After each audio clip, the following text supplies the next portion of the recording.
This is 2019 Boxing Hall of Fame Buddy McGirt, two-time world champion, and you listen to the Ringside Boxing Show.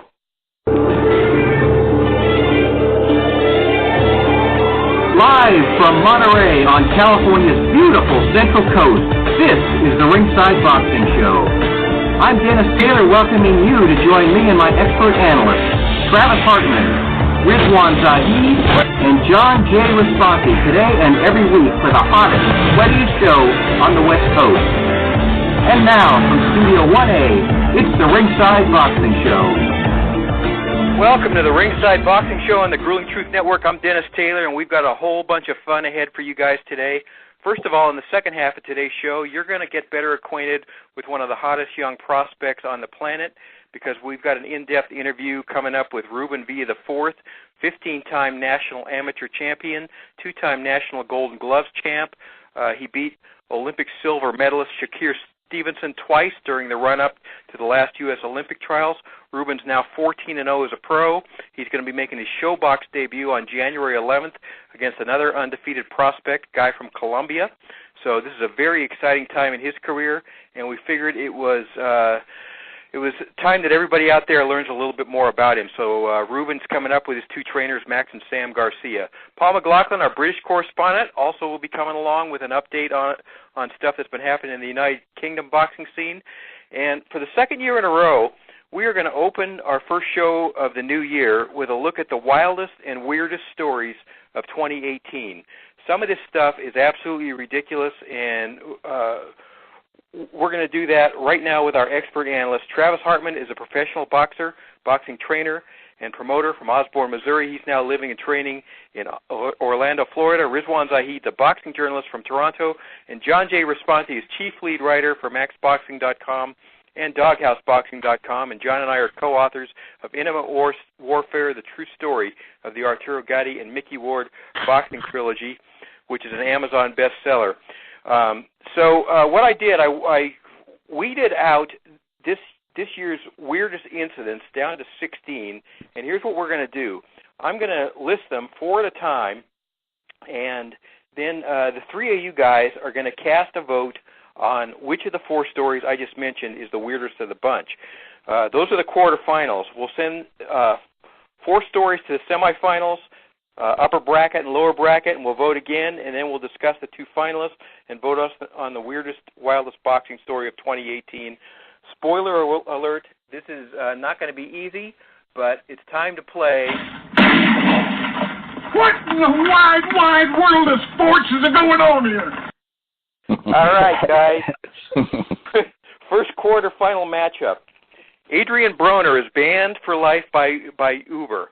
Broner was riding in an Uber car when a song by Drake and Travis Scott started playing on the radio. There's a video, I think you can still find it on YouTube, that shows Broner screaming into the driver's ear and then cranking up the volume to the max and going into this wild dance inside the vehicle.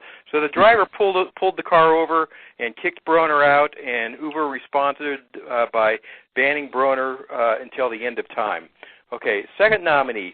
Deontay Wilder was on a Spanish-language ESPN show where, for some reason, there was a giant dancing burrito challenging him to a fight, and Wilder was encouraged by the host to punch the mascot, and he did, and he broke the jaw of the guy inside. Later apologized and said he didn't realize there was a human inside. Okay.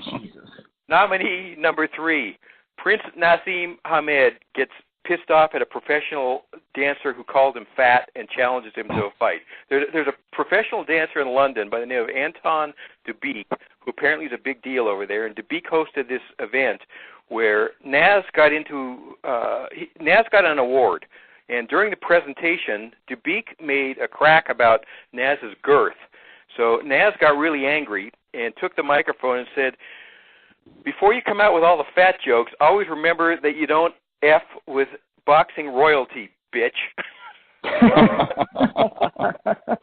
All right. He's not wrong.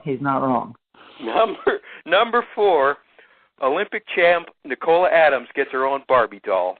When I was growing up, watching my little sister play with her Barbies and her Barbie dream house and her Barbie dream car and Ken, The only thing that ever popped into my head was, wow, that Barbie is a tough woman. So in March, the Mattel Corporation announced that they're creating a Barbie doll in the image of Great Britain's two-time Olympic gold medalist, Nicola Adams. Okay, so time to pick the winner of our first quarterfinal. The nominees are Adrien Broner, banned for life by Uber, Deontay Wilder punching out a giant burrito, Prince Nassim threatening a professional dancer over a fat joke, and Nicola Adams getting her own Barbie doll. Travis, who wins that out of those four? I understand. I can understand all the other ones, but the Broner one, I got to pick Broner. He's just an idiot. I'm picking Broner because he's an idiot. He's always been an idiot, and if I was that Uber driver, I'd have kicked his ass out too, and I'm so glad that Uber completely banned him. All right. Riz, who gets your vote? It's hard. The heavy favorite is Broner, and yeah, I gotta go with Broner. I mean, I'm not surprised. The Prince Nassim one was pretty funny, but I think in any normal year, I think Prince Nassim wins that one. But in a Broner year, it's like a great fight going up against Gaddy and Warwick, right? You're just not going to win one of those years. That's pretty much what it is here. Broner's always going to take the cake when it comes to the stupidest story of the year. So it's hard to win the stupidest story of the year when you're going up against Broner because can't get much stupider. But there might be another Broner story that will be stupider. We'll find out soon enough. Yep.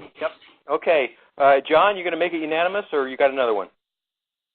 Well, I thought the Wilder one, Punch the Burrito, was hilarious until I read about the guy getting his jaw broke. So I have to, even though it was funny when I saw the video, and oh my gosh, it's ridiculous.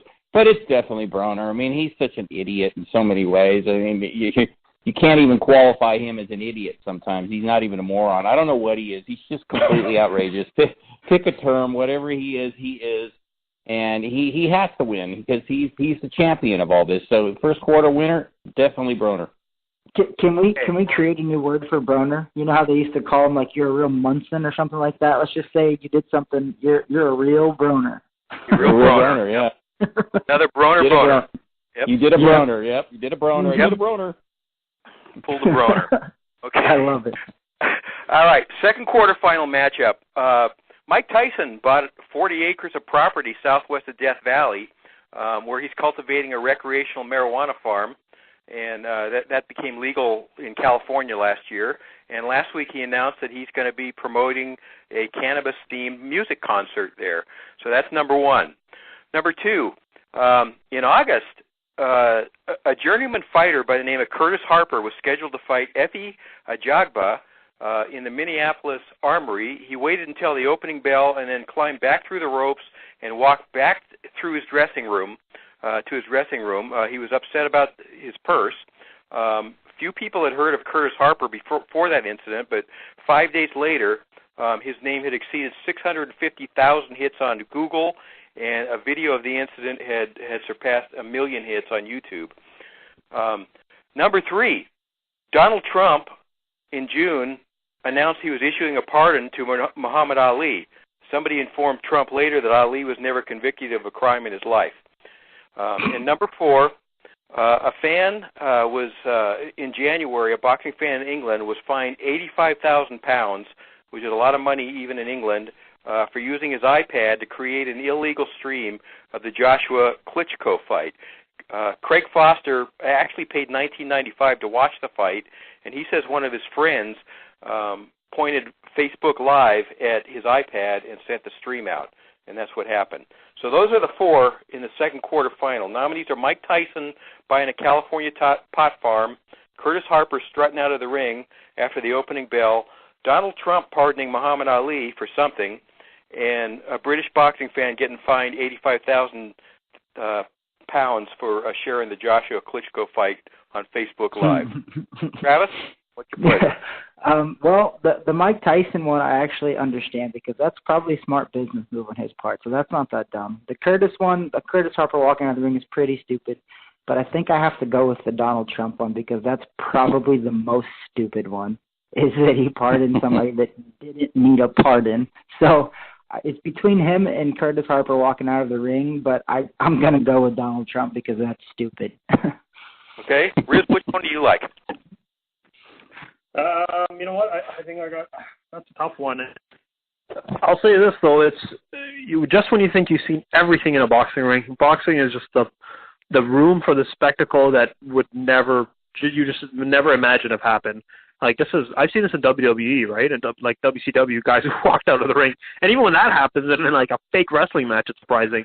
So that was unique, that's for sure. But I mean, like anything else, like Donald Trump he's the front page of news for sports, for news, for politics, for everything else. So I think it's amazing how it works, right? But I mean, like Travis said, it's really stupid to pardon a person who wasn't convicted of anything, and obviously the greatest fighter of all time too. It's almost like an Oprah thing, right? You get a pardon, and you get a pardon, you get a. So I think because of the magnitude of it, and that's the thing. I think the Curtis Harper one. I mean, that's the thing where boxers and like people in boxing kind of knew about it, maybe people within sports. But this one's international, right? Like there's some dude in like Singapore or something who's probably thinking to himself, yeah, but Ali was never convicted of a crime, right? So in terms of the magnitude of this story and the international importance of the with Ali and Trump and all the different layers of it, I'm going to say that takes it because that was that was an interesting one. That's a good one. Trump really pulled a Broner. He did. Yeah, he did. John, unanimous? Well, the same thing. The Curtis Harper thing, you break it down because that was audacious, and then you read that he was really upset because I guess the promoter reneged on how much money he was going to get. And then I thought of all the times that all the fights I've gone to, and I've heard fighters complain that they were supposed to get so much. If Travis obviously could speak of this, maybe you haven't been burned very much, but they don't seem to get as much. There seems to be some kind of an accounting issue. So that was audacious, even though I could kind of understand the frustration. But since we're talking about idiots and things that are stupid, the Donald Trump thing, all he would have had to do is just ask somebody on his staff, hey, can you verify this before I say something about pardoning Muhammad Ali, because I'm not 100% sure, but that isn't his style. So, yeah, he did a Broner, like Travis said. That's a great creation, and he definitely is the winner, no doubt. Okay, round 3 of our quarterfinals. They don't get any easier. Number 1, in September, Oscar De La Hoya told TMZ Sports that he is, quote, very, very serious about running for president of the United States in 2020. So we haven't heard anything about that since, but who knows? The election's still two years away. So and we know he doesn't like Trump either. So maybe he will. Number 2, in January, Billy Joe Saunders was captured on video taunting a female drug addict from the inside of his car, offering her money to perform a sex act on his friend. And then when that didn't work out, he paid her to slap an innocent passerby who Sanders said was a pedophile, and she apparently did. So the British Boxing Board didn't think it was funny, and they sanctioned him and fined him for his misconduct. Number 3, our old friend, Adrien Broner.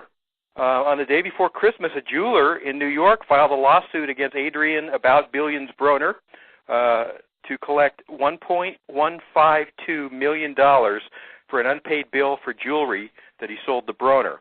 The lawsuit also is asking the court to bust Broner for another $1 million in punitive damages. And number 4, Floyd Mayweather Jr. surfaced from retirement to fight a 3-round exhibition on New Year's Eve against a 20-year-old Japanese kickboxer who was 25 pounds lighter. Boxing rules applied. Floyd knocked him down 3 times in the first round for a TKO, and a lot of people think the whole thing was a fix. If a 3-round exhibition mismatch needed to be fixed. Yeah. And, nobody seems to think it was anything but a farce. So summarizing round 3 of the quarterfinals, we got De La Hoya throwing his hat into the presidential ring.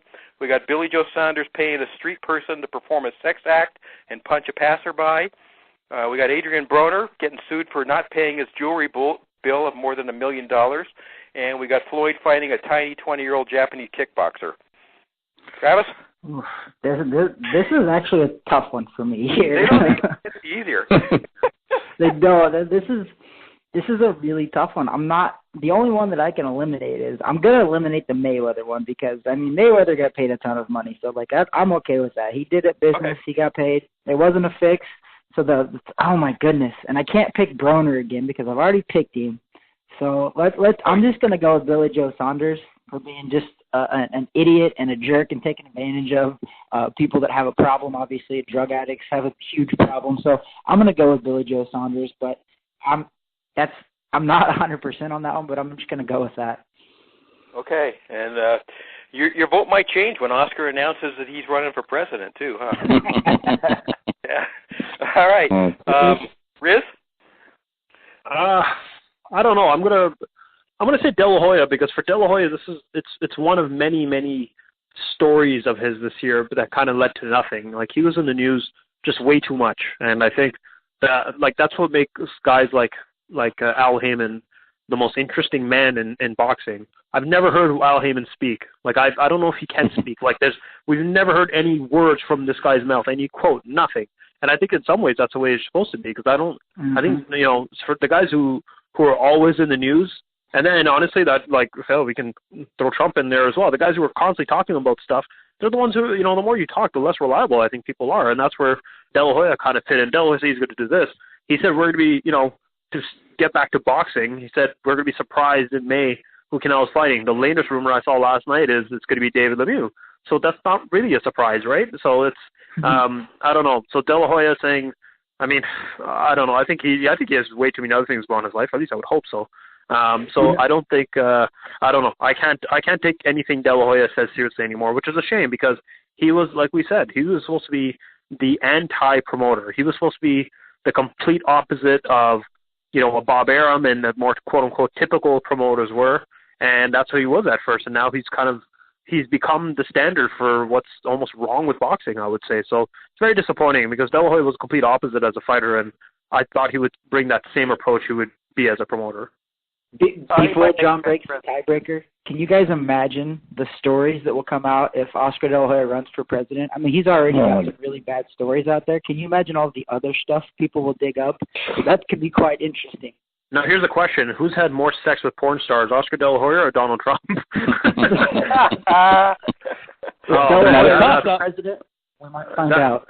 That would be, man, I think that presidency, that presidential race would create jobs for journalists, which hasn't happened in like 75 years, right? Like, wow, that would be, man, that's when you're going to see like front page like journal articles written by porn stars. We're going to just see a massive culture clash.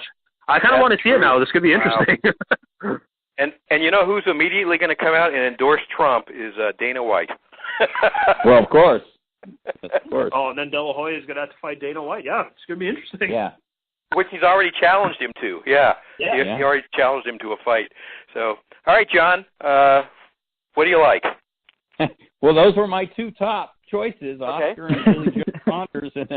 And I was going to mention that about Dana White. And I agree with Riz. It's so disappointing with Oscar in a lot of ways because he always said when he created Golden Boy was he was going to be a different promoter. He understands the fighters. He wasn't going to be engaging in a bunch of foolishness, and that's exactly what he's done. He's a typical promoter. He says some of the most ridiculous, dumb things. When he said this, he can't really wonder why people mock him, right? Because when he makes these kind of statements, it's like he's living on another planet as well. He's as delusional as some others that we've been discussing. But I have to go with Billy Joe Saunders just because I saw that video and I thought that was the dumbest thing that I had ever seen. A supposed people have done a lot of dumb things, but seeing that like that, I thought this guy obviously has some kind of career suicide wish, and he's about 10 years old as a person. He's a father. It's like, oh, my God. His son we know what his son did to Willie Monroe a few years ago. So that tells you a lot. But I just thought what he did was not only stupid, it was outrageous, it was arrogant, and he's obviously a big jerk. He's going to be a great fighter, no doubt about it. But as far as I was concerned, just by a nose, Billy Joe Saunders wins that round for being a stupid moron. Okay, final round of the quarterfinals. And man, what a year, man. Mayweather fights a Japanese kickboxer, and he doesn't even get a vote. And Broner, $1.152 million in unpaid bills for bling, and he doesn't get a vote. All right. Number 4, round 4. Canelo and the Meatgate scandal. Meatgate. In March, Canelo Alvarez tested positive for clenbuterol, a banned substance. He blamed the dirty test on tainted Mexican meat. The fallout for this included the cancellation of his rematch with Golovkin, a 6-month suspension, which was too short, and the stripping of his WBC middleweight title belt. Ring Magazine also pulled him out of their world rankings. And then Canelo got mad at Golovkin for criticizing him about all of that. And that led to a nasty build-up in the rematch between two guys who never talk smack to anybody, and they did for this. So that's number 1. Broner gets his 3rd nomination of the year right here. Broner got into a beef with a rapper named 6ix9ine who called himself the King of New York.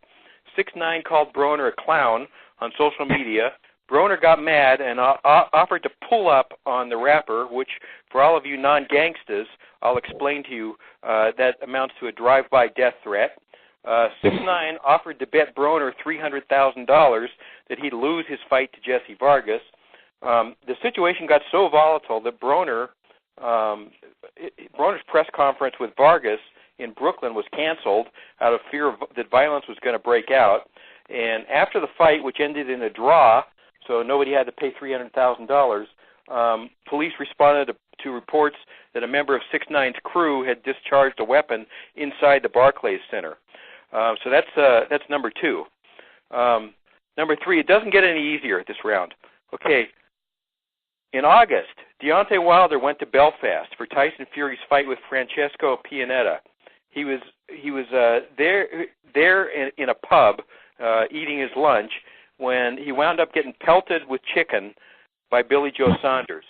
Wilder and his entourage got pissed off, and they were mad enough that they chased Saunders out of the pub. Okay, and number 4, Jamal Charlo, in March, got into a brawl at a New York nightclub owned by Jay-Z. During the fight, somebody made off with a bag that belonged to Charlo, inside of which was $150,000 in cash and jewels. I don't know what Jamal was thinking, because whenever I party at one of Jay-Z's clubs, I always leave my bling and my cash at home. But, live and learn. Okay, so reviewing our last quarterfinal matchup, Canelo's Meatgate scandals, number 1.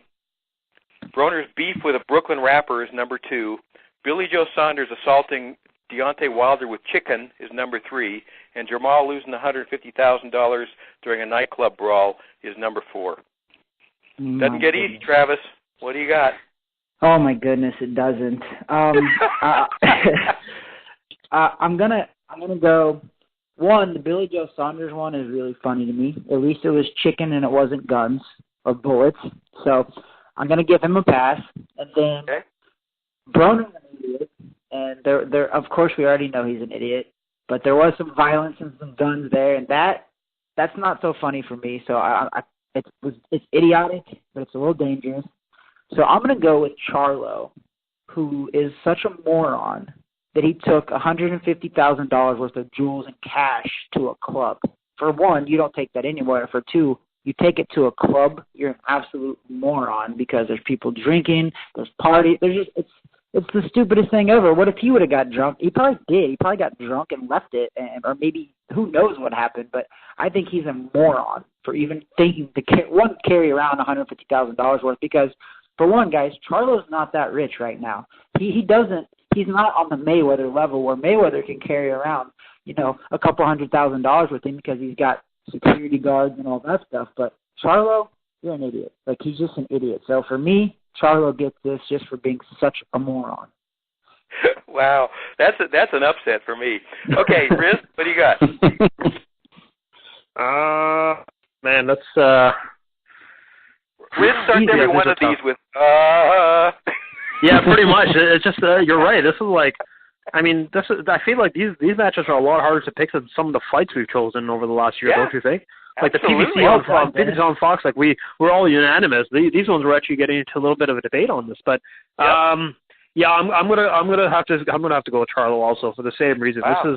I don't know. Club incidents always strike me as just incredibly stupid. Like they're just how. Like we had you guys remember Plaxico Burress a few years ago in the NFL? He shot himself at a club. Like he's wearing track pants at a club. Yeah, he was wearing track pants at a club and had his gun in his track pants, and he was surprised that he ended up shooting himself. Like I would just, it's like a certain level of stupidity. Didn't he? Yeah, pretty much. And that's what's like. It's a certain level of stupidity that actually makes you in shock. Like, wow, you're not even mad or you're not even laughing. You're just like, wow, you're really stupid. And I think that's kind of the reaction I have with Charlo. I mean, first of all, why the hell are you bringing $150,000 to a club? Number two, why are you putting in a bag? Number three, why are you bringing $150,000 to a club? Like, it doesn't make sense. And like Travis said, I mean, not that it excuses it, but it's not like people are trying to emulate this Mayweather thing, right? And it's like, all right, Mayweather just made $9 million for fighting like literally like a no one, right? Mayweather has made more money than any of these guys like can even imagine, right? And that's why it's funny when stupid fighters do stupid things, we shouldn't be surprised, right?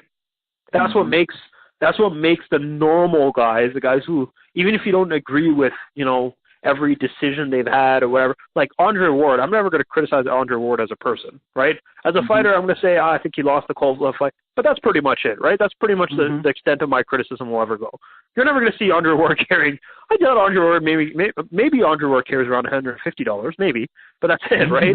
Like, you're not going to see anything like that, right? Errol Spence, is Spence going to be carrying around $150,000? I'm going to say no, right? It's just, it's Charles, and it's funny because guys like Charlo and Saunders and these guys have just like a year ago, we were talking about how these guys were going to take the leap, right, this year.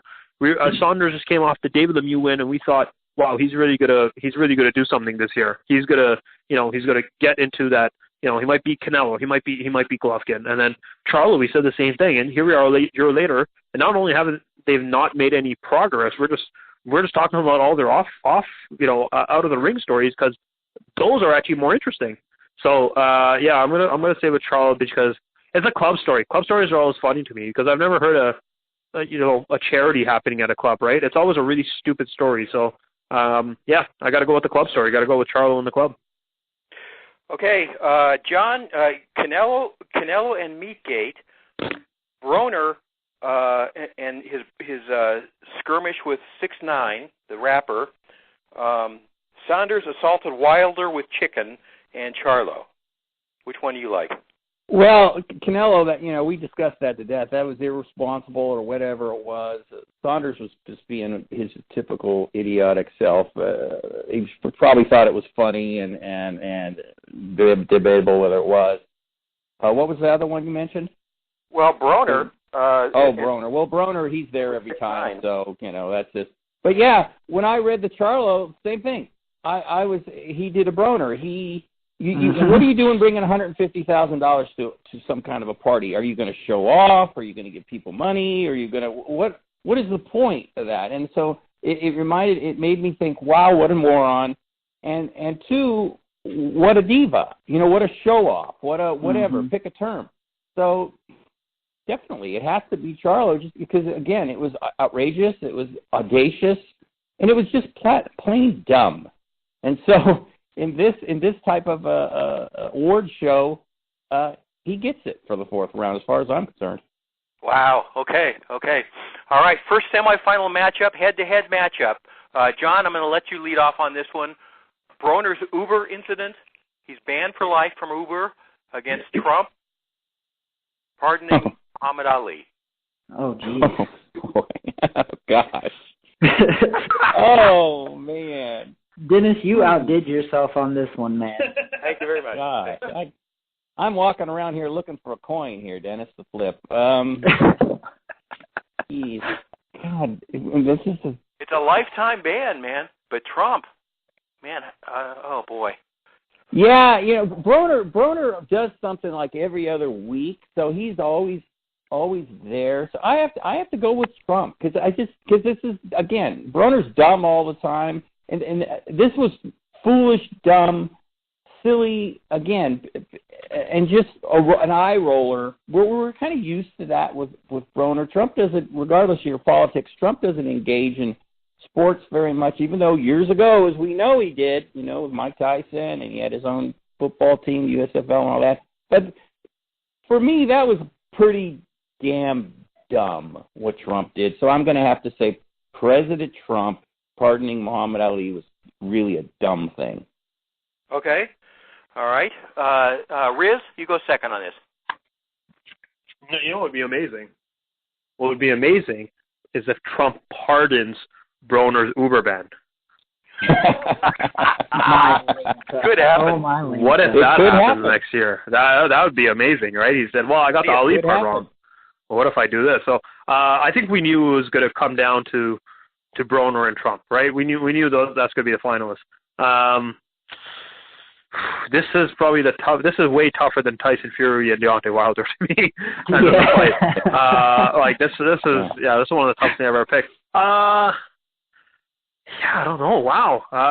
You know what? I'm going to go with Trump just because of the international magnitude. Because anytime you're crossing into something outside of sports, I think it's quite amazing, and for the right or wrong reason. And like I said, Trump is, he's Time Magazine Person of the Year always, and maybe not for the right reasons, but the point is, it's always front page news, right? And I got to say, in sports, he does it again. So now, that being said, this is one of those Canelo Golovkin situations where the rematch, we might see the younger guy pull off something better or more newsworthy. Because I'm going to say a year from now, Broner's going to do something stupider. And I think he's the favorite to get stupider as he gets older, right? So I think in the rematch in the trilogy, I'm going to see Broner do something stupider and win, or lose, depending on your perspective. So I'm going to say with Trump this time, but I'm going to say when the rematch happens, just like Canelo, he's a younger, fresher, stupider guy. He's going to do something even more stupid than we can possibly imagine and shock us in the trilogy when he out-stupids everyone. So I'm going to say Trump this time, but don't count out Broner in the rematch. Yeah, and I've never heard of anybody banned for life from Uber, Travis. I don't think they've ever banned it. They've been around for 2 years. That's amazing. Like how you're banning someone for life for a company that started 3 years ago. Leave it to Broner. Okay, Trump or Broner, Travis? I'm just glad Riz didn't put the pressure on me and make me be the tiebreaker, because that would have been a tough one. So I'm glad you picked Trump. But I kind of wish, I'm kind of renegotiating in my own mind the other Broner instance, because I think we needed Broner and Trump in the finals. This was a finals match. This wasn't a semifinals. But I think I'm with Riz and everybody, so I'll give you a unanimous here, and I will go with Trump because I think Riz is right. I think Broner, I don't think anymore. I know that Broner is going to do something even more stupid. And he's definitely probably going to take the title next year. So he's young enough, he's got time. Trump's a lot older. Trump's in his 70s. So we'll go ahead and give this one to Trump because we know Broner will be back. So I'm going with Trump as well. Okay. Our other semifinalist is B.J. Saunders, the drug addict incident, and Charlo's $150,000. Riz, you lead off on this one. Sorry, can you repeat that? I lost you for a sec. Yep. Billy Joe Saunders and his drug addict incident, offering the drug addict money to either perform a sex act or slap the innocent passerby, and the other one's Jamal Charlo losing his $150,000. Yeah, I gotta go again. Club incident. It's just it gives me more interest. I mean, Billy Joe Saunders, he's just being an idiot, right? I feel like I think maybe it's a British sense of humor, but I think that's a lot of I feel like he's not the first fighter to do something stupid like that. I think that's just what they find funny. But the club incident, maybe that's the American version, I guess, right? It's just two different kinds of stupid, right? It's geographically stupid, right? It's you wouldn't see that happening in America, what Saunders did, and you wouldn't see, I don't think, the $150K in a club in England, right? That's just it's a very different kind of stupid. So I'll put it this way. I mean, Saunders fine and all that is still, after all that, way less than $150,000, right? So Charlo didn't get fined or anything, but he lost a lot more. So I'm going to go with his stupidity cost more, and I think that's what it comes down to. Stupidity, very expensive stupidity, is never a good thing. Okay, John, what's your take? Saunders or Charlo? Well, yeah, you got almost two categories. It was both dumb. What they did was dumb. And Saunders, they both did it to themselves. It was self-inflicted because Charlo going there with $150,000 and Saunders thinking it was funny what he was doing, which obviously it might have been to some people, but it really wasn't. I got to go with Charlo again, just because he, if you look at it, how do you define what you're going to do? And you think about it. Now, Saunders might have been just in a goofy mood thinking, this will be funny. I mean, Charlo had a chance to, he's at home and he's thinking, okay, I'm going out tonight. I'm going to bring $150,000 with me. No, you're not going to bring $150,000 with you.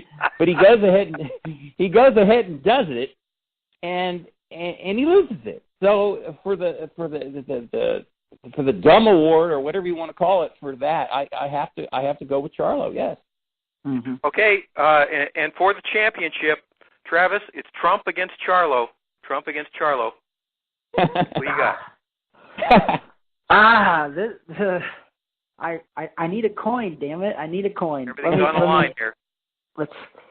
Oh, my goodness. I mean, no if pressure. I gave it to Trump because Trump's older, I mean, this would be the same incident, but, oh, my goodness. You know what? I have my plan. My plan is this, that Trump is older. He's in his late 70s, almost in his 80s.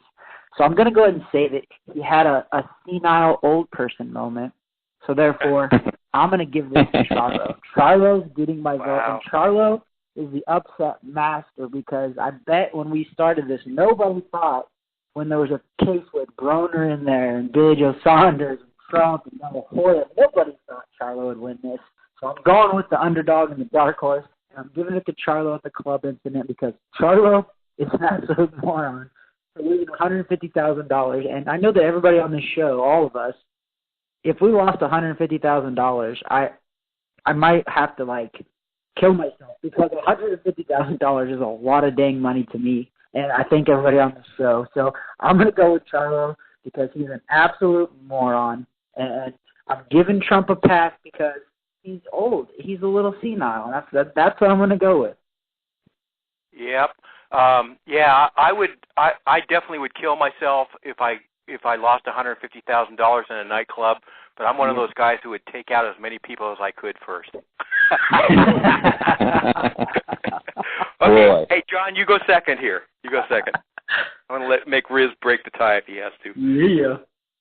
Oh gosh, again, it's two kinds of dumb, but Trump. Okay, I didn't really want to go political, but let's just say this: he's known for saying things that, let's just say, are outrageous.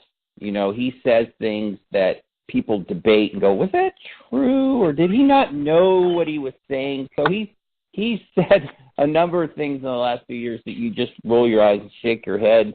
But since this is the most, to me, I'm thinking of this as the dumbest thing. It has to, again, Charlo wins. Trump hates to lose, so he's going to lose this one. Yeah, because, again, it's the same kind of deal, Dennis, the way I'm looking at it. Even though I have a lot, even if I had a lot of money, I would still be sick with losing $150,000 because of my own stupidity.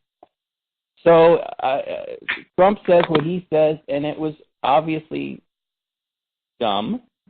But what Charlo did, I think, wins it. He gets the award. It was just one of the dumbest things. The dumbest thing in 2018. We'll give him that. Wow. Okay. You took the pressure off Riz. Riz, what's your vote for the championship? Again, what's the most? I got to look at from a cost perspective. That's a very expensive way to make yourself look like an idiot, right? I mean, there's embarrassment, and then there's expensive embarrassment that not only were you embarrassed because you said something stupid, but you also just you paid to look stupid. That's pretty much what happened. So it's really, I mean, if we're looking at, let's put it, let's think of it like the guy who's the highest paid player in the NBA or the NFL or whatever league you want to take, right? The guy who's the most paid is the one who's going to get the most attention, right? And the one where people are like, oh, that was the worst contract. And so pretty much the most expensive mistake. The most expensive mistake here, I'm going to say, is still Charlo, because Trump, even when he says something stupid, and Travis says, even if you see now, people just give him a pass and be like, it's just Trump being an idiot. And that's pretty much it. That's where it stops. But Charlo losing $150,000, it's not just him saying or doing something stupid. See, Broner still gets away with that. Broner, you still say, well, he's just an idiot. But Charlo, you're just like, well, now he's a broke idiot because you just lost $150,000. So maybe he's not broke, but he's definitely $150,000 closer to being broke than he was before that incident, right? So that's a very, very expensive, stupid mistake. So I think I'm going to give the award or lack thereof to Charlo. Man, oh man. Yeah. Dennis, there you go. Can we call this award the Broner Award? Yeah, even though Broner Award. Or we just, you know what, we can just take out the R and call it that award.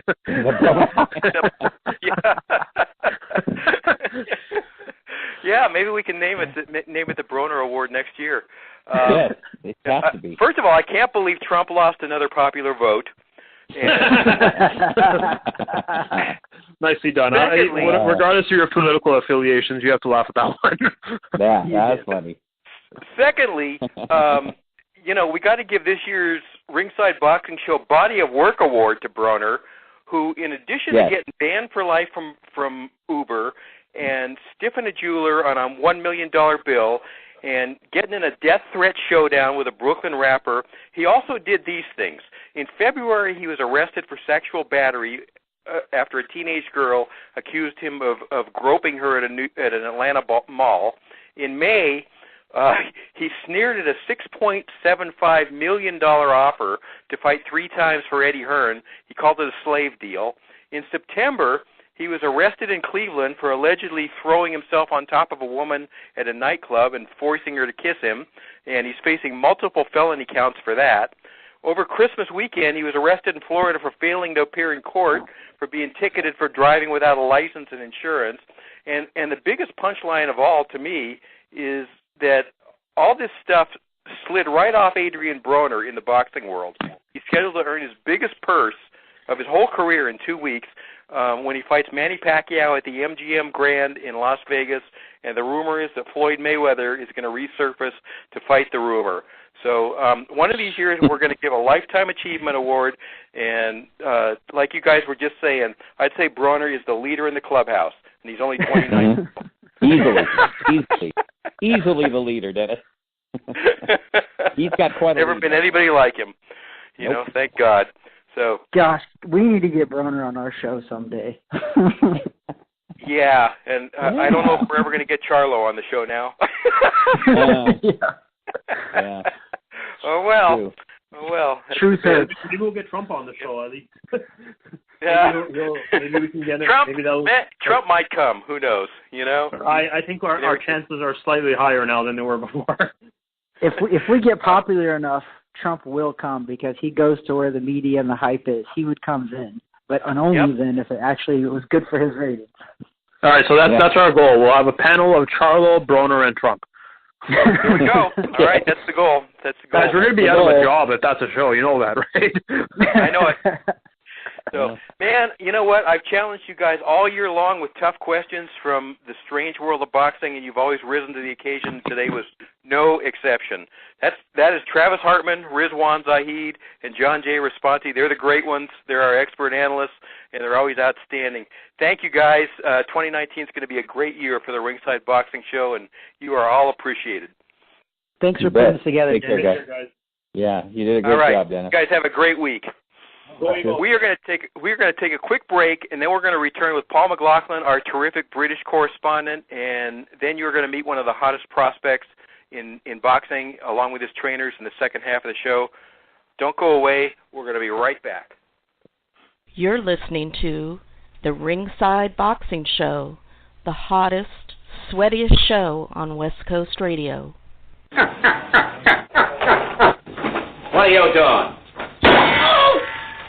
Hi, I'm Dennis Taylor, host of the Ringside Boxing Show, where since 2008 we have been continuously sponsored by Garcia Boxing, the first family of the sweet science on California's beautiful Central Coast. Trainers Max and Sam Garcia and ring strategist Dean Familton are regarded among the most knowledgeable in the game.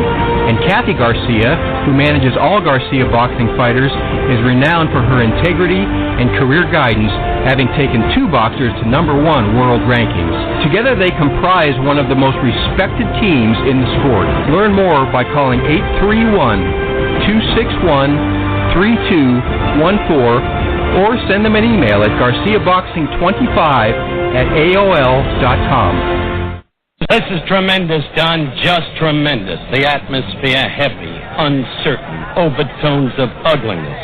A reminder in a way of how it was in March of 1964 at Miami Beach, when Clay met Liston for the first time and nobody was certain how it would turn out.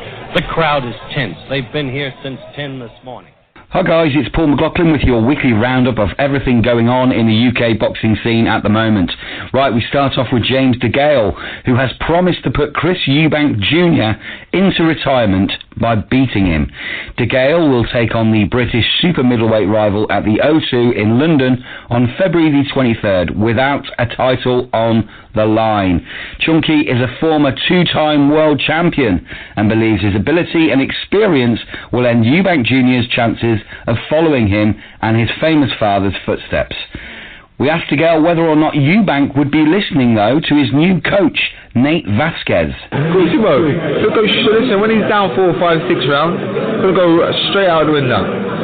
And he thinks I'm going to die after 6, 7 rounds. But it's going to get easier for me. Honestly, as the fight goes on, it's going to get easier.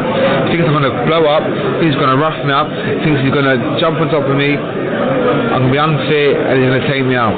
He's in for a big shot. As I said, I was sitting there and I was saying about him being deluded. The reason why he's deluded, this guy still thinks he beat George Groves, still thinks he beat Joe Saunders. Is that deluded? I'll take him to school.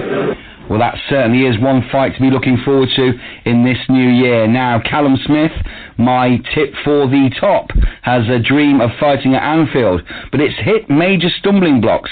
Trainer Joe Gallagher still hopes, though, that the world champion will receive a homecoming title defence.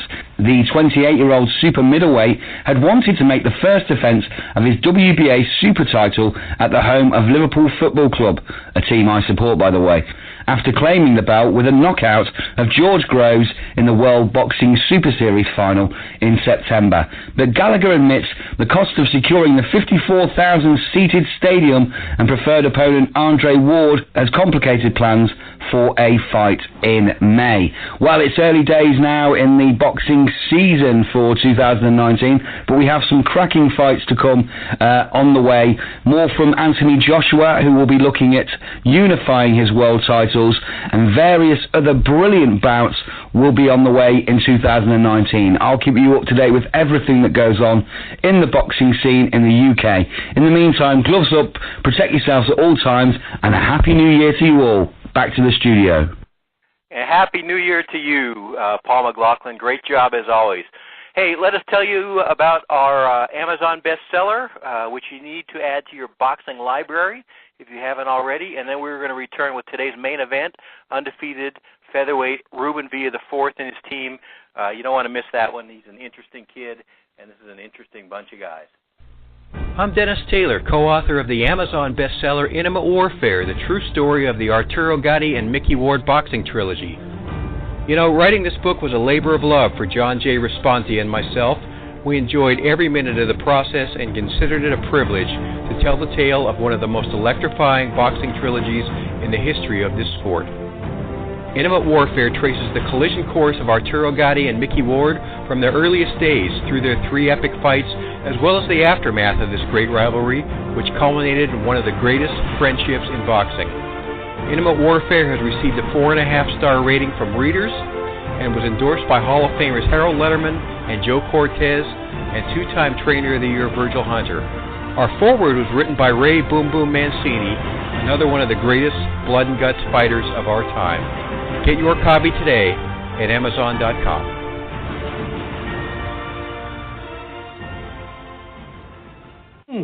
I don't want you living with roaches.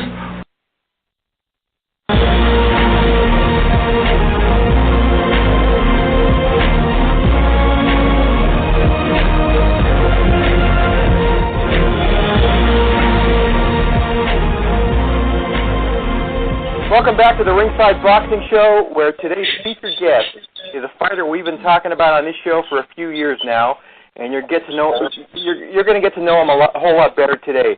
Ruben Villa IV won 15 national tournaments as an amateur, including the National Golden Gloves a couple times. He beat U.S. Olympian Shakur Stevenson twice during the lead-up to the U.S. Olympic trials. Ruben Villa IV is now 14-0 with 5 knockouts as a pro featherweight, and we are excited to tell you that he's going to get his first major television exposure on January 11th when he will fight Puerto Rico's Carlos Vidal, also 14-0, in the co-feature of Showbox Next Generation's card from Margaritaville Casino in Shreveport, Louisiana. The main event will be a matchup between Devin Haney, who was boxing scene's prospect of the year, he's 20-0, against Zolasani Ngunjeni, a South African who's 25-0. So it should be really an electrifying show on Showtime. We're joined right now by Max and Sam Garcia, trainers of Ruben Villa, and Ruben himself. Happy New Year, guys. How are you guys? Happy New Year, Dennis. Very good. Thanks. Hey, Max, every fight is a big one for a prospect who's trying to become a contender. And this one is a different kind of, a different level of big for Ruben.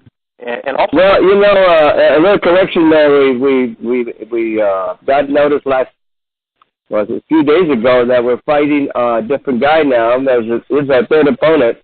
The first two fell out. Vidal fell out, and another guy fell out. So this guy's name's Ruben Cervera. He's 10-0 with 9 knockouts. I think he's out of Colombia. Okay, well, so that's who we're fighting. Yeah, that's a great record, and he's with like one punch knockout artist. I've seen some tape on him, and he's a pretty strong kid. How does he compare to Vidal? He's a bit shorter. Vidal is taller, but a bit slower. This guy is more technical. He throws straight punches, but real hard punches. Oh, okay, wow. Yeah. Well, this is kind of the debutante ball for both of these guys. Yeah, absolutely. I think you're breaking up a little bit here, Dennis. Oh, am I? Okay. Let me. Yeah. Okay, can you hear me now? Yes, sir. Is that any better?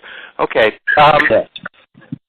So, if they do something impressive, the Showtime network is going to want to televise every one of their fights. Whoever entertains kicks butt on this. So a lot of doors are going to swing open for whoever wins this fight. From a trainer's perspective, do the butterflies get bigger for guys like you and Sam and Dean Hamilton when it's a national television fight? No, I don't know about butterflies getting bigger, but we do get a little more excited, and of course there's an incentive for Ruben to work a little bit more, and he works hard already, but I mean, focus mentally wise, there's a little incentive for him to show his skills. He's been burning up to show his skills to the world, and now he's able to. So that's what makes it exciting for us. Sam, we mentioned Ruben's amateur pedigree. He won 15 national tournaments, was 166-17, including 2 victories over Shakur Stevenson, the Olympic silver medalist. This guy that he's fighting has his own resume, 10-0 with 9 knockouts. I assume he had an amateur pedigree too. I don't know whether you guys know anything about that, but he's undefeated as a pro. He knocked off 9 of his 10. He knocked them out. He's a power hitter, but it's also going to be a giant step up for him. He's never fought anybody like Ruben Villa, obviously. What do you think? What do you see in this opponent as an opponent, and how are you guys feeling about the style matchup? For me? Yeah. I think that it's never about what the opponent is capable of. It's more about what we're capable of and what Ruben's capable of. So Ruben can go as far as he wants as long as he stays composed and he understands his talents and as he's confident in his abilities. He can do whatever he wants because nobody right now has a skill level that he has at his level of prospects and going into fringe contenders or eventually contendership by the end of the year. nobody has what he's capable of doing. Being a left-hander with his foot speed, hand speed, and ability to keep opponents off with his punching power. So it's never about what they're capable of. It's more about what he's willing to do and what he's capable of. So we look at this opponent like anybody else. He's going to be dangerous. He hits hard. We've had opponents like this in the past already. Last year, in 2018, they've already given us a bunch of guys like this. So we had one in Salinas and made him look silly, and everybody said he wasn't in the same class. And but it wasn't about what that guy was capable of. It was what Ruben was willing to do, and he was willing to fight his fight. And once he's able to do that, and once he learns that, once he's recognizing the openings more. He's creating more openings. He's creating more traps, and with that, nobody's going to be able to touch him. So it's never about who's on the opposite side of the corner, the other corner. It's about what Ruben's willing and capable of doing himself. Okay, Ruben, listen, fighting an undefeated guy on national television is something that I dreamed about when I was a little kid, and I wasn't a boxer. I was a baseball player. I didn't have the guts to get punched in the face or the determination to work as hard as you work, but I threw a whole lot of jabs and hooks at my bathroom mirror over the years. Don't hit my wife, but sometimes I still do. How old were you when you started dreaming of this moment that's coming up? Really when I started winning those big tournaments, beating a lot of good fighters that are, prospects today, really being focused on each tournament and without even realizing that what I was accomplishing, being pro always was just in my head and always a dream of mine. And finally to be able to fight someone undefeated and, risk our records on the line is pretty exciting, and this is what it's all about. What are you looking forward to that Showtime week?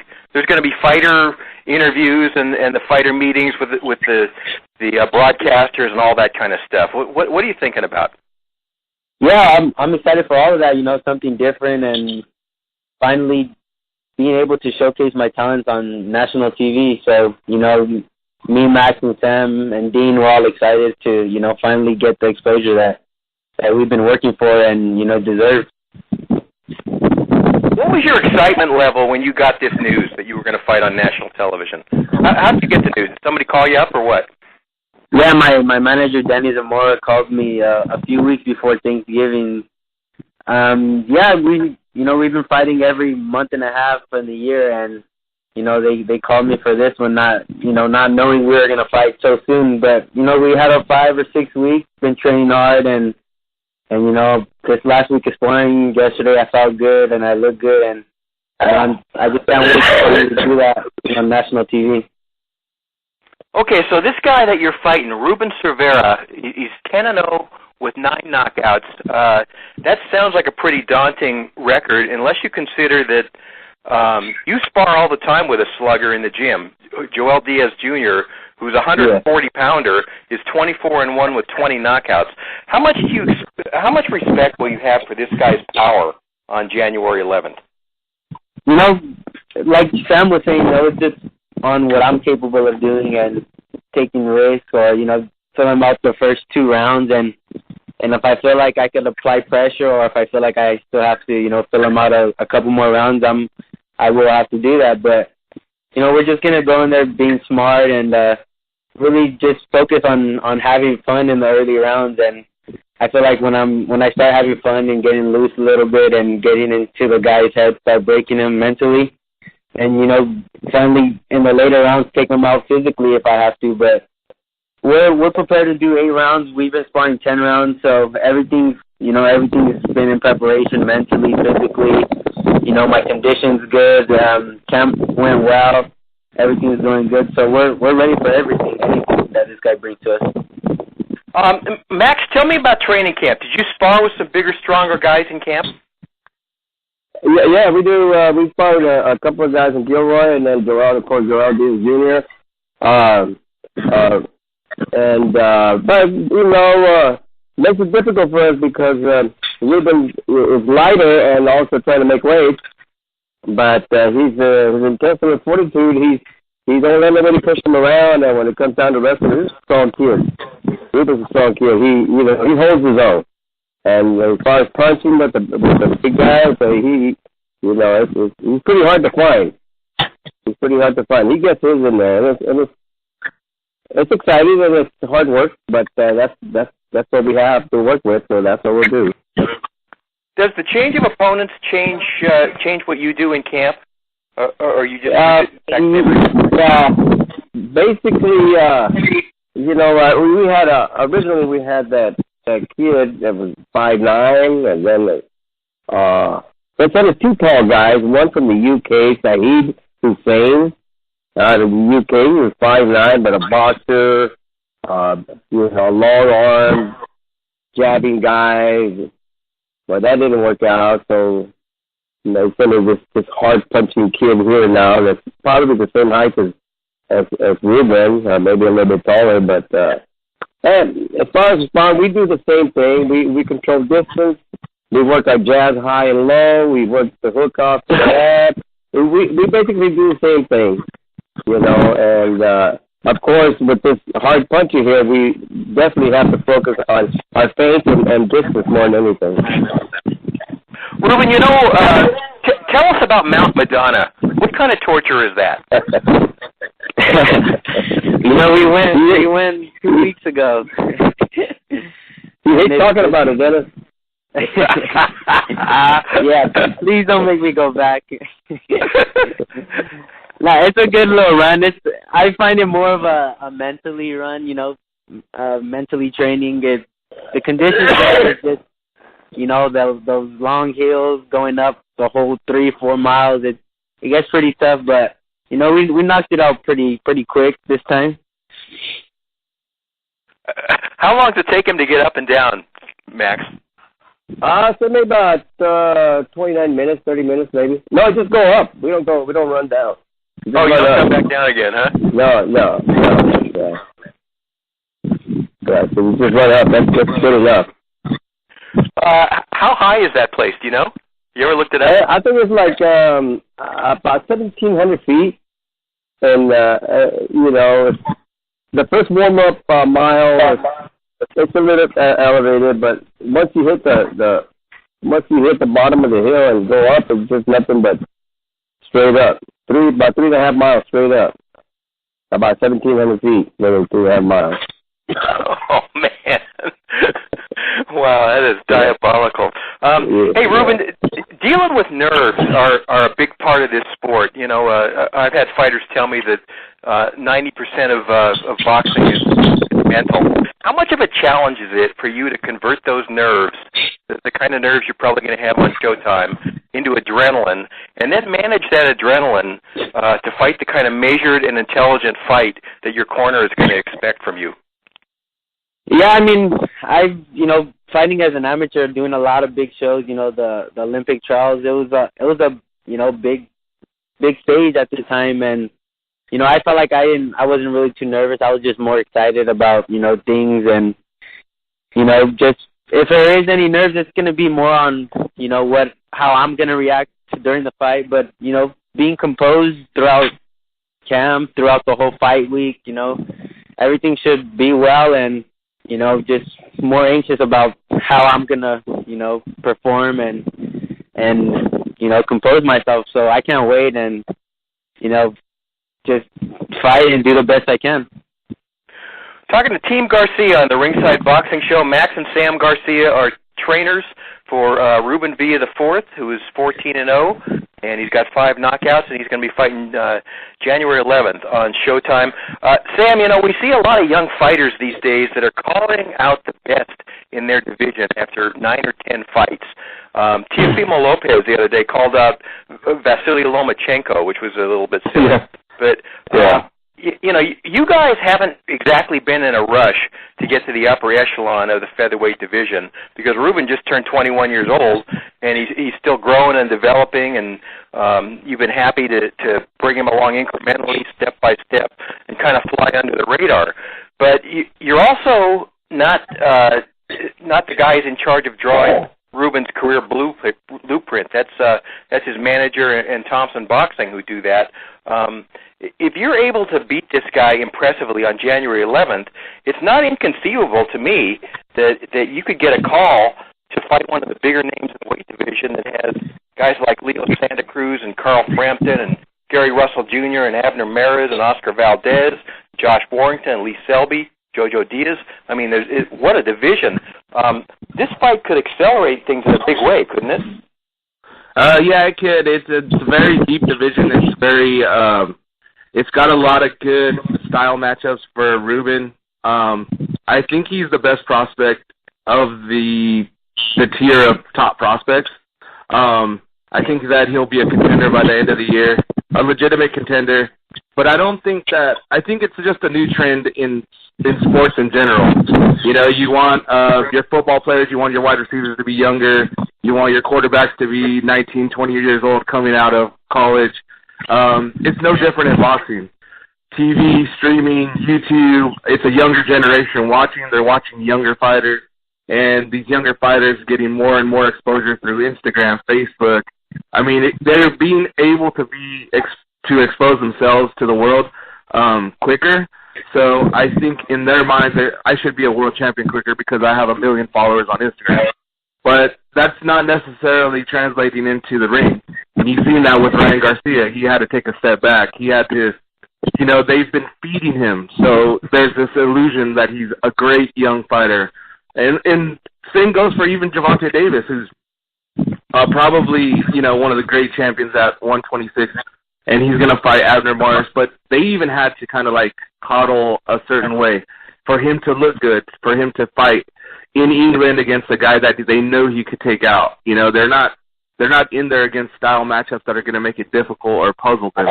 And that's what we're trying to get to is what you'll see on January 11th, we hope, is the growth of Ruben Villa in that he'll be able to have a game plan, and then he'll be able to call his own plays during the 3 minutes of each round.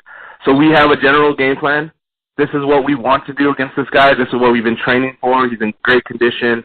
He's got great sparring sessions. His timing is perfect.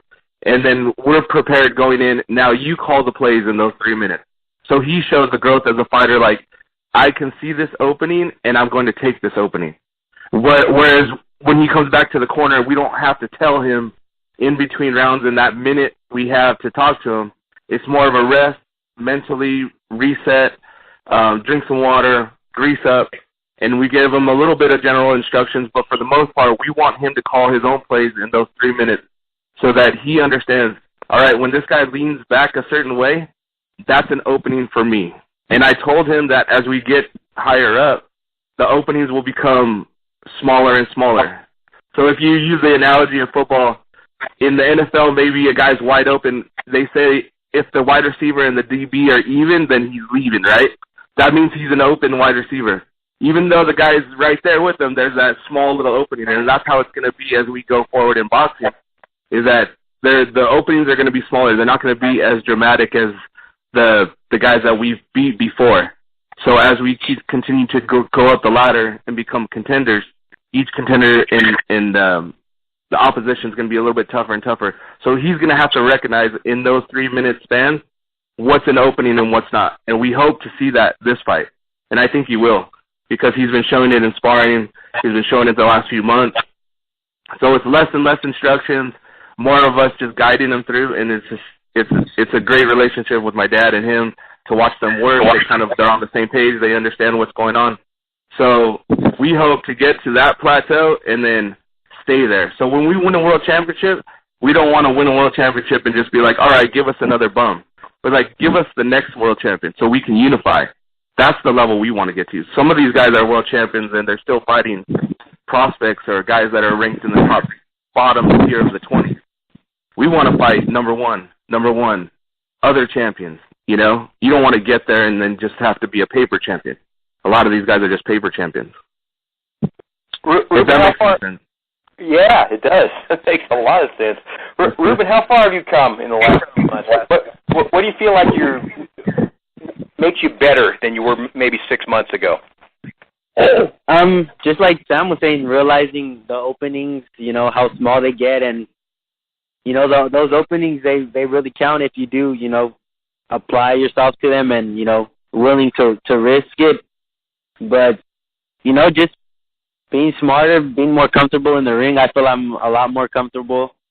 And, just using all my abilities, putting them together is what really makes a good fighter. You can't be good at one thing. You have to be, good at a little bit of everything and how you put them together. So I feel like I'm really starting to put all of my boxing abilities together, my feet, my hands, my distance, my speed, just putting all that together really, can make, a masterpiece fighter. And I feel like I'm, really starting to realize what I'm doing, knowing where I have to be to not get hit, or knowing where I have to be, to be able to, counter or, just being comfortable in the ring it's really starting to get to me, and I realize what I'm capable of doing. Your head trainer, Max Garcia, is a registered Republican. He's a conservative. That's why he and I can't stand each other in real life. There's no wall. Yeah, that's right, yeah. So your corner is going to want you to be conservative and smart and careful and follow the plan and win every round and be 15-0 when you get back to Salinas. It's also important on a show like Showtime on national TV that America falls in love with you as a fighter that night. How do you balance that? The game plan, we always have good game plans, and being smart and boxing, hopefully breaking this guy down earlier and starting even to be a little aggressive. I've been a little more aggressive during my sparring sessions, adding a little bit more, overtime. I started swimming. I punch the bags a little more often, whenever like it's nighttime or whenever I'm just supposed to be resting. So, this opportunity is a big opportunity for my career to take off, and I haven't taken this for granted. I've been working my butt off, and we really can't wait to showcase what we've been working on. Sam, a few weeks ago I asked you if you were already studying that roster of names at featherweight, and you said every single night. Is the waiting, the climb to contender status, a form of torture for you, or is the journey part of the fun? A little bit of both, I think, because I think that there's a little envy, a little jealousy, because I feel like we deserve to be there. I feel like we deserve the recognition, but at the same time, it just makes it that much better when you do succeed, and an opportunity to that satisfaction of like nothing was given to us. So yeah, it is a form of torture. It is a form of torture for sure, because I'm a competitor and I don't like to lose, and I don't like to take a back seat to people that are inferior to us. So in this case, I think some guys are given things. I think some guys are in the right place at the right time. We're in Salinas, California. They're in maybe Los Angeles or other big cities, or for whatever reason, they've been given opportunities is the key word. So I think it's more satisfying when we have to go take it, and I think that we're on our way. Ruben Shakur Stevens has been on a faster track. His last 5 opponents are 8-1, 12-0, 16-1, 16-4, and 21-2. His next guy, this guy Martin Parlagi, is 24-2. In June, after his 7th pro fight, he called out Josh Warrington. He's fought on HBO. He gets all the love from the boxing media. Has it been hard for you to stay patient and watch all that from a distance? No, not at all. He's one of the few guys that deserves all those opportunities. He's won a silver medal. He's got what he's been working for. And as far as me, I feel like we've been slept on a little bit, but I'm patient about everything. A lot of patience will pay off, and my hard work will pay off. So, just staying in my own lane and be focused on each of one of my fights. I'm not really worried about what anyone else is doing. So our plan is just to stay focused and just keep winning. The more we win, you know, they're not going to be able to deny us sooner or later. And that's what I feel like my performance of this next fight will really declare where my career is going to be going or what kind of fighter I'm going to be. So that's the main focus, is performing the best I can in my next fight. You know, it's more of a performance now, not a fight. So we're just trying to, you know, be focused, going with the game plan, follow the game plan, come out clean, and entertain at the same time. So that's what's in my head, and you know, I really can't wait for January 11th. And you and Shakur are actually friends, aren't you? Despite your amateur. Yeah.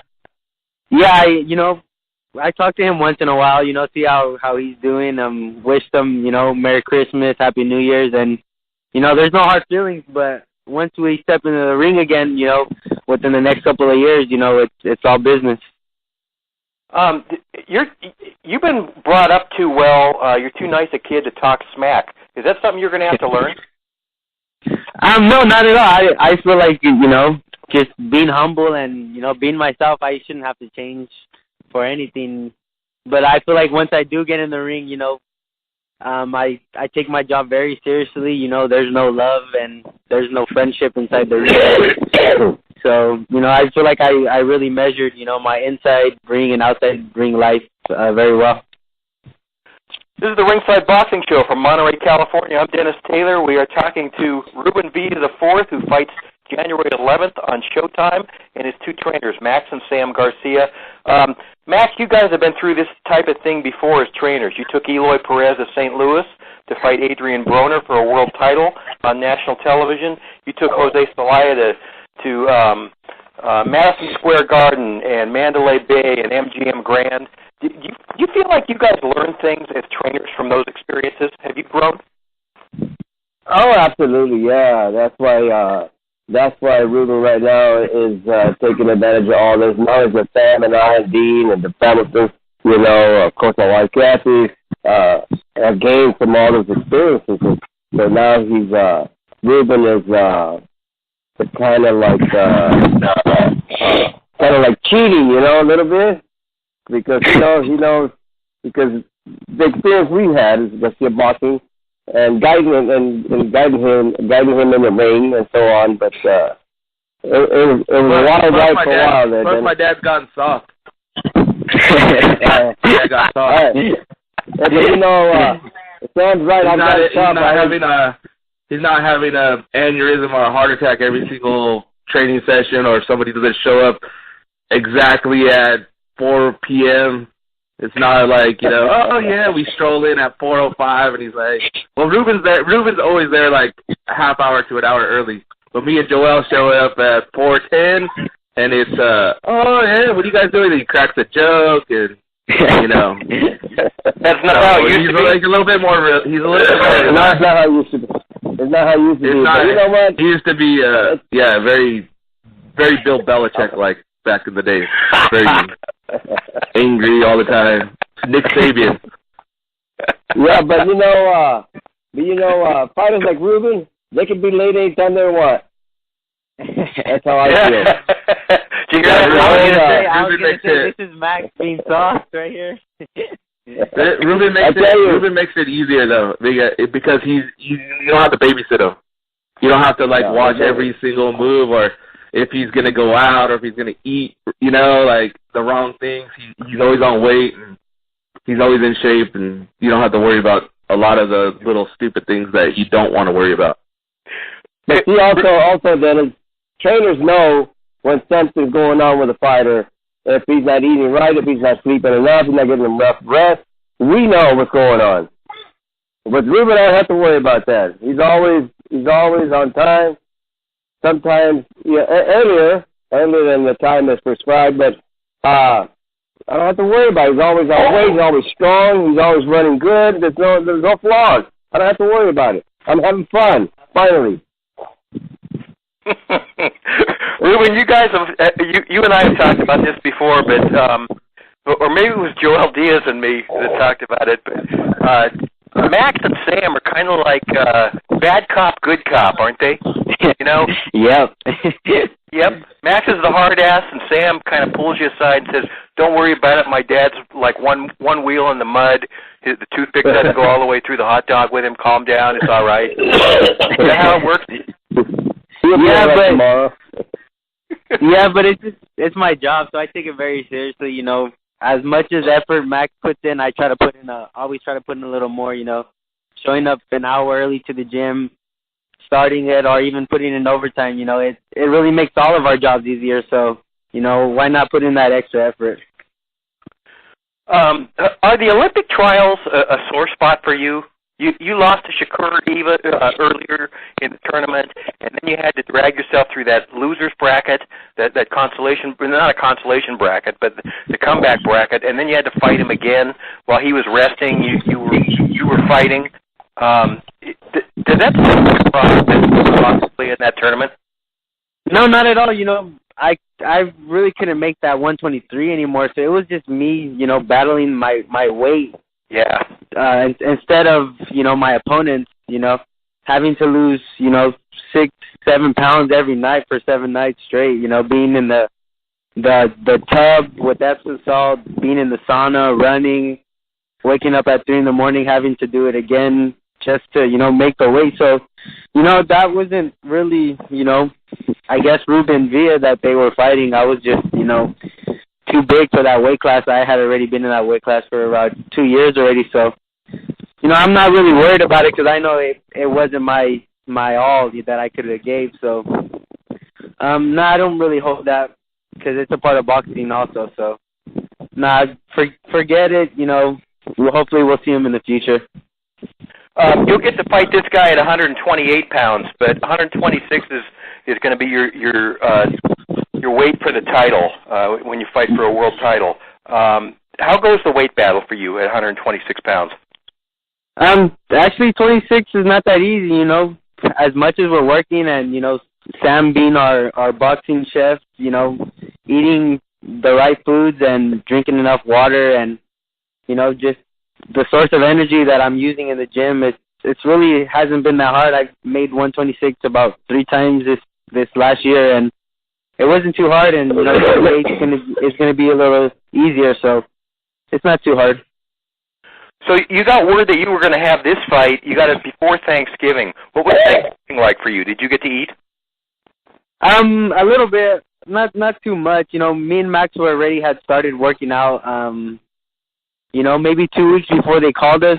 Not really boxing, just, you know, strength and conditioning.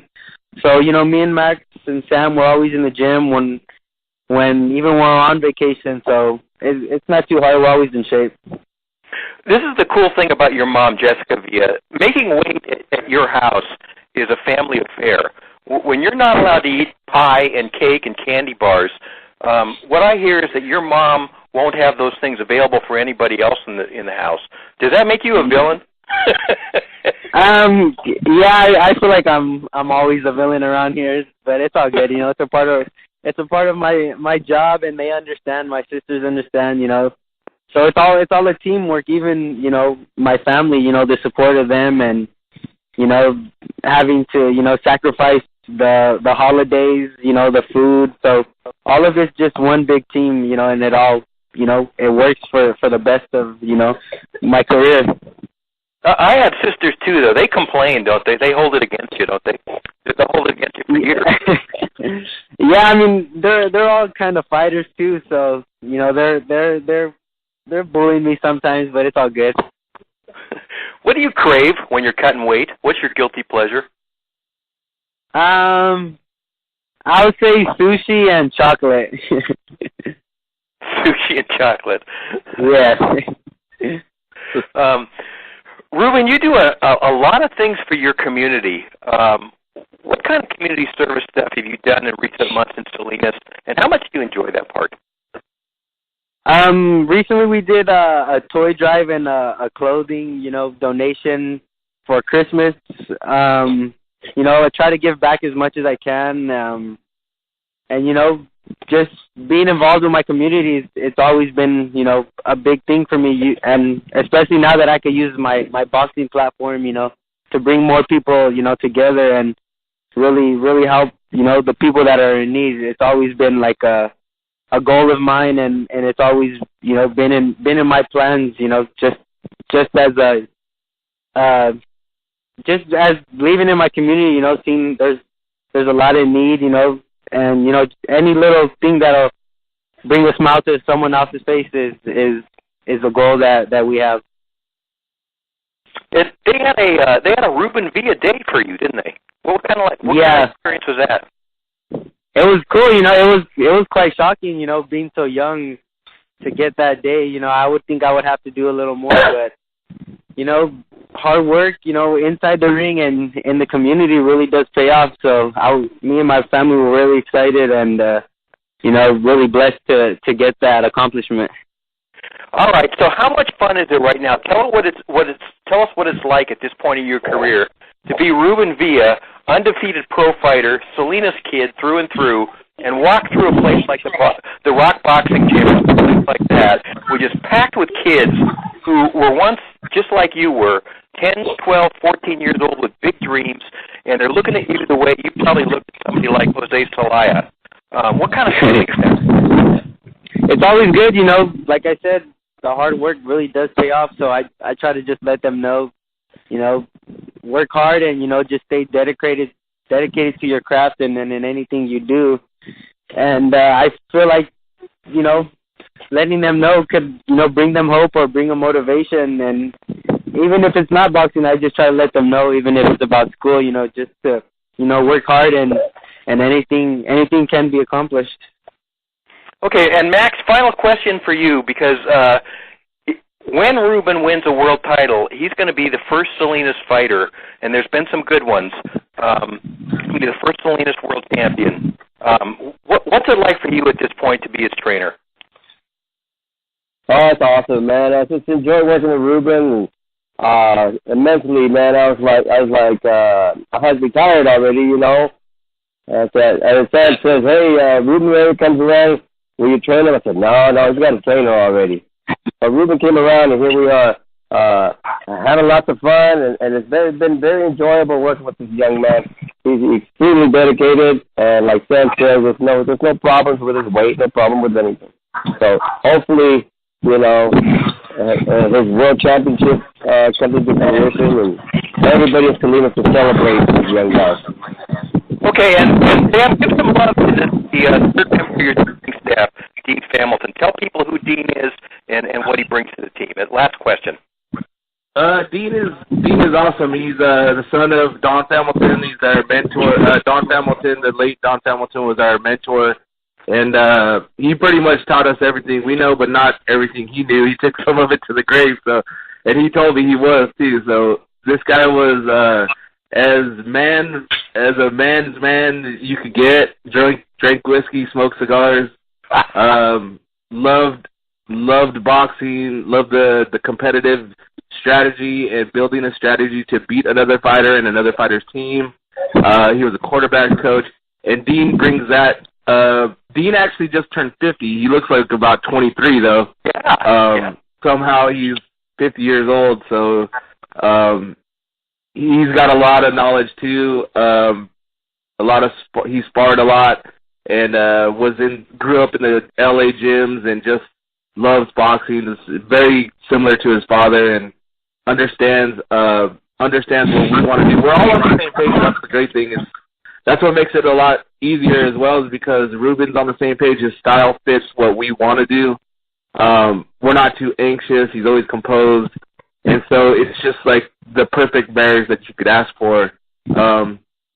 Some other fighters that we have or we have worked with, a lot of times we have to adjust a little bit to their needs or to what they're capable of. But with Ruben, the sky's the limit. He's capable of doing everything that we ask him to do. So this is why it's so fun for my dad, because he can let loose and we can slowly build, and we're barely scratching the surface of what you're going to be able to see Ruben do.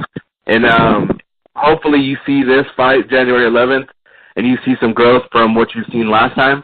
And then next time he's on Showtime for a world title or whatever it is, a bigger fight, you'll see even a different fighter, because you'll see the the build and the knowledge and the timing and all the different things that we're capable of instilling in him. It's just going to be pretty fun to watch.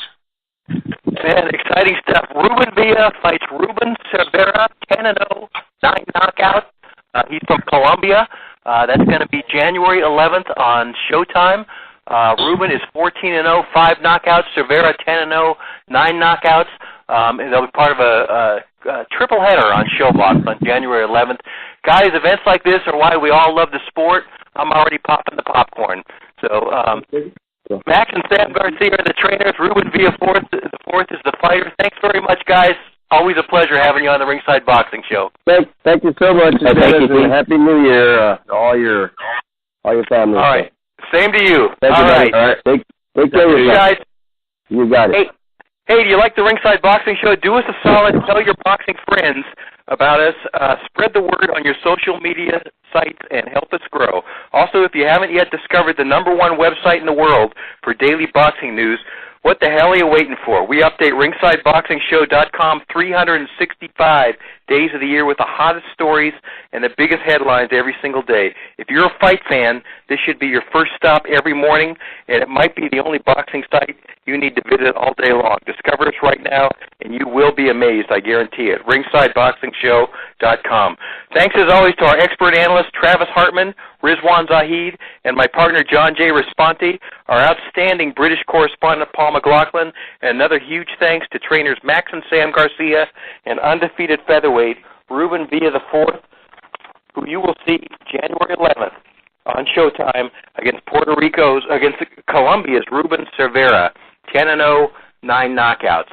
Finally, thanks to all of you in the Ringside Nation for being part of our worldwide audience again today. Keep your chin tucked, and we'll talk to you again next week on the Ringside Boxing Show.